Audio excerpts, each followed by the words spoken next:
Fala pessoal, tudo bem? Adriano Balduino do SimSalabim. Vamos dar continuidade à nossa aplicação web então para fazer o nosso controle visual do cronograma. Esse aqui é a parte 2, se você não viu a parte 1, clica aqui na descrição para você chegar no status em que nós estamos, né? No vídeo passado nós fizemos a nossa proposta, né, do que nós iríamos trabalhar nessa série. E nós fizemos uma introdução ao Google Apps Script, visto que talvez muitas pessoas ainda não conheçam esse recurso. No vídeo passado, então, nós criamos uma aplicação web. Aqui nessa aplicação web nós criamos um campo de texto e uma planilha do Google Sheets. Na medida do que eu venho aqui e preencho a minha página web e eu dou um OK, e ele adiciona um dado lá no meu Google Sheets, tá? Então, a partir desse vídeo a gente vai começar a direcionar um pouco o nosso trabalho para a nossa necessidade, ou seja, vamos trabalhar então com um caso prático, né? Não vamos trabalhar com mais usuários, vamos trabalhar com atividades dentro de um cronograma. E aqui a gente poderia ter uma série de campos, tá? Eu vou colocar, por exemplo, aqui seria a minha atividade, certo? Eu poderia ter, por exemplo, data de início previsto, data de início real, data de término previsto, data de término real. Poderia ter parâmetros relacionados à qualidade, se esse serviço foi executado com qualidade, sem qualidade, né?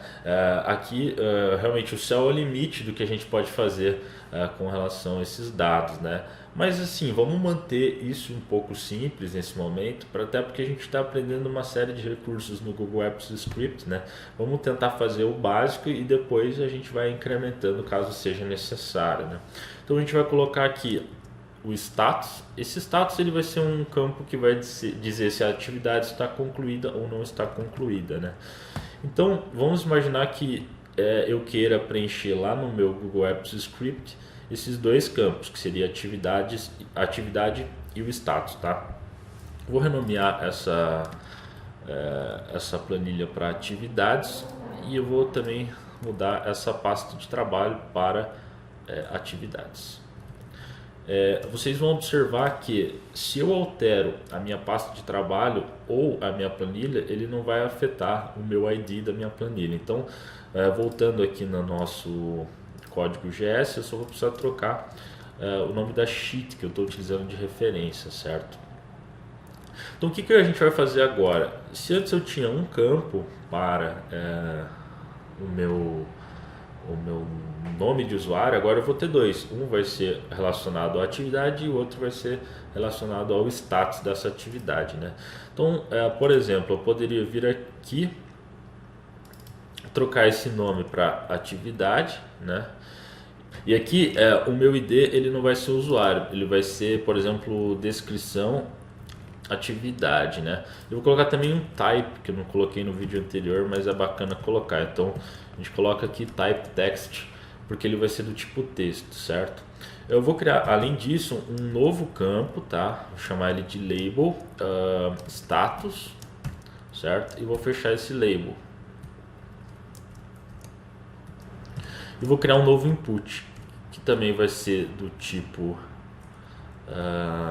text, certo? E o ID vai ser status atividade. E eu vou fechar o meu input.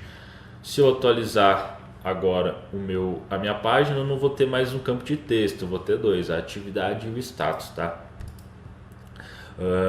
Essa parte do document get element by ID mantém, né? Porque isso aqui era apenas relacionado a eu chamar determinada função ao clicar no botão, né? Agora aqui eu vou criar um objeto chamado atividade. Então eu vou criar um objeto chamado atividade, certo? Em que eu vou ter o atividade.descrição vai ser igual ao document get element by ID, certo? Vou pegar o campo descrição atividade. Enquanto eu vou ter o atividade.status, que vai ser referente ao meu status atividade. E aqui para o meu Google Apps Script eu vou passar Google Script Run, em vez de eu passar o usuário, eu vou passar a minha atividade, certo? Para o lado de cá. Feito isso, se eu vier aqui no meu function, eu agora vou receber uma atividade, certo? Na primeira coluna vai ser o atividade.descrição e na segunda coluna vai ser o atividade.status, certo? Então, se tudo deu certo, eu posso vir aqui, atualizar a minha página. Vamos supor que a atividade 1 seria, por exemplo, estrutura 01P. O status é não executado. Posso clicar em OK e ele vai carregar isso aqui na minha página do Google Sheets, tá? O que é legal também de fazer, tá, gente? Uma vez que você fez esse preenchimento, você pode colocar, por exemplo, aqui, ó, o document.getElementById. Daí eu vou pegar o ID descrição atividade, por exemplo, certo? Ponto value é igual a nada, certo? Então o que eu estou fazendo aqui? Eu estou limpando aquele campo depois que ele mandou para o meu script do Google. Então aqui eu posso, para ele não ficar com esse resíduo aqui na minha página, né? Então se eu atualizar agora, por exemplo, est 02p status n, eu dei um OK, ele vai apagar esse conteúdo da minha aplicação web e vai trazer ele para cá, conforme a gente fez aí em vídeos anteriores, tá? Agora, gente, vamos fazer uma pequena alteração aqui no nosso código pelo seguinte, tá? Hoje a gente tem no nosso Home HTML tanto partes relacionadas ao HTML quanto ao JavaScript, né? Então, para que o código fique mais modular e mais organizado, o que eu vou fazer? Eu vou vir em arquivo, eu vou criar um novo, vai ser um arquivo HTML, eu vou chamar ele de home-js, que seria relacionado à parte JavaScript do meu código. Eu posso deletar aqui, então tudo que tiver entre esse script aqui, eu vou pegar ele e vou jogar ele aqui, certo? Então fica uma parte relacionada ao JavaScript e outra parte relacionada ao HTML, certo? Porém, o que eu preciso fazer agora? Uma vez que eu joguei o meu conteúdo JavaScript para fora do meu arquivo, eu preciso de alguma forma incluir esse conteúdo na minha página principal, tá? E como que a gente faz isso? Aqui no meu Home HTML agora, no final do meu body aqui, o que eu vou fazer? Eu vou abrir um colchete, eu vou fazer ponto de interrogação, ponto de exclamação, eu vou chamar então igual uma função chamada include e eu vou incluir o meu home-js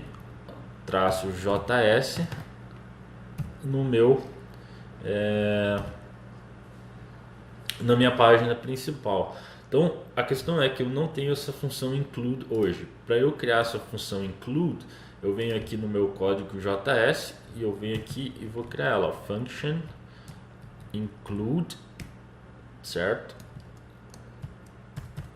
E o que essa function include vai retornar? Ela vai retornar a própria return, o HTML service, né? Service.create HTML output from file, certo?